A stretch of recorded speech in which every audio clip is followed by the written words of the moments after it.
A friend of mine claims that we should not say that Allah is on the throne because it will mean that Allah holds physical space. But if Allah does not have physical existence, then it means He is just in imagination, but that He is just an imagination.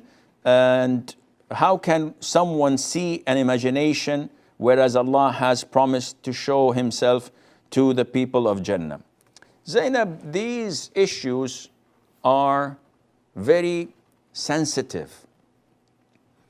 As Ahlus Sunnah wal Jama'ah, as believers of the Quran and the Sunnah with the understanding of the three favored generations, we do not use our logic when it comes to Allah Azza wa Jal. So when it comes to Allah's beautiful names and attributes, we do not say that this is logical, this is not logical. How can we say this? How can this happen? This is unacceptable. We did not see Allah Azza wa Jal. And Allah cannot be imagined. So how dare someone ask a question or deny something from the Quran and the Sunnah? This is exactly your friend, what he's doing. This is exactly what the Jahmiyyah did when they made all the names and attributes of Allah Azza wa Jal without any value. So Allah Azza wa Jal is all hearing, but He doesn't hear. How is that? They made Allah exactly as they define vacuum. So when they wanted to describe Allah, they said Allah is not up, Allah is not down, Allah is not in front, Allah is not back, Allah is not on the right, Allah is not in the left, Allah does. If you want to describe something that does not exist, it would fit as a glove. And this is wrong. Now, as Ahlus Sunnah wal Jama'ah, we only believe in the names and attributes that Allah had told us about them in the Quran, or that the Prophet himself sallallahu alaihi wasallam told us about in the Sunnah. That's it. No one can come out of the blue and say that, Wallah, Allah's beautiful name is so and so. Where did you get this name from? Quran, Sunnah said no. So then this is unacceptable. Likewise, when you come to talk about Allah Azza wa Jal does not hold a physical space.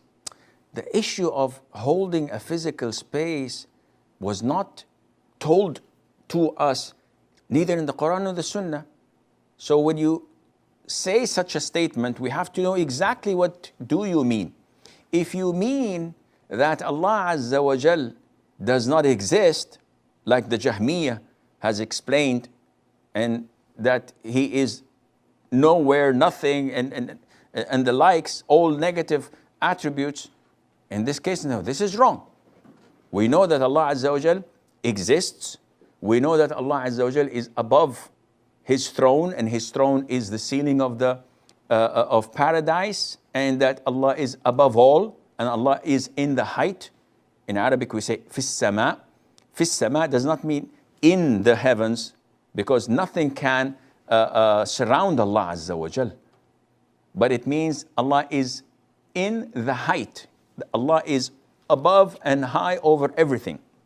Likewise, to say that Allah has no image, Allah has no body.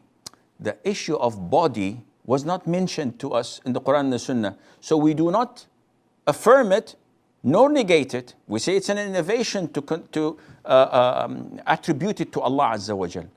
We don't say Allah is not, and we don't say that Allah is. So these are things that philosophers came up with to confuse Muslims. Muslims believe in Allah Azza wa Jal, beautiful names and attributes. Now, to say that Allah Azza wa Jal does not or does hold a physical space, this is not correct generally. This is too generic. If one means that Allah does not exist in any form, this is wrong.